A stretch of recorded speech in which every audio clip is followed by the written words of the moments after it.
the day, ako muna magluluto ng ulam namin dahil wala sila mama at si papa dahil umalis sila. Ang lulutuin ko pala ay sinigang na bangus. Ngayon, samahan niyo ako mag-asikaso na aking mga lulutuin. Ngayon ay inaayos ko muna yung mga gulay. Tinanggal-tanggal ko muna sila kung ano yung mga pwedeng gamitin. Dahil paminsan, yung iba ay mga sira na. Ayan pa, natuloy ako sa taplay dahil sa pagmamadali ko.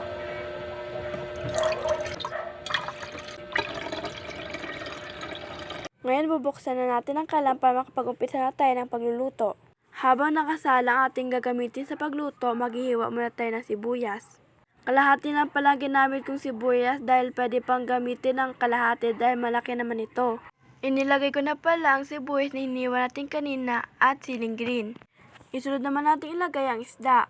Isa-isahin lang natin ang paglalagay ng isda. Pagtapos natin ilagay ang isda, takpan ulit natin ito. Hugasan ko muna ang gulay na kangkong habang inaantay natin ang pagkulo ng tubig.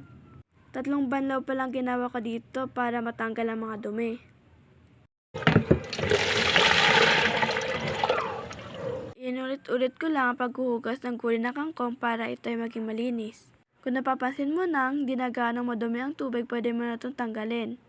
Ayan pa nga, nireveal ko pa ang gulay na aking hinugasan. Yung nakita ko ang kumukulo ng tubig, nilagay ko na kaagad ang gulay na kangkong. At sunod ko itong tinimplahan ng bitchin at asin. Ngayon ay titikman na natin at gusto rin matikman na aking kapatid. Mukha talagang nasarapan ang kapatid ko sa aking luto dahil gusto niya pang tumikim.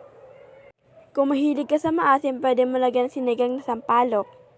Ayan, tininikman ko kung sakto lang ang pagkakalagay ko ng sinigang na sampalok dahil para sa akin panadamihan ko. Kaya inulit-ulit ko talaga ang pagkatikim. Ayan ang final na aking luto. First time ko lang talaga magluto ng sinigang na bangus. Sana magustuhan ni mama at ni papa.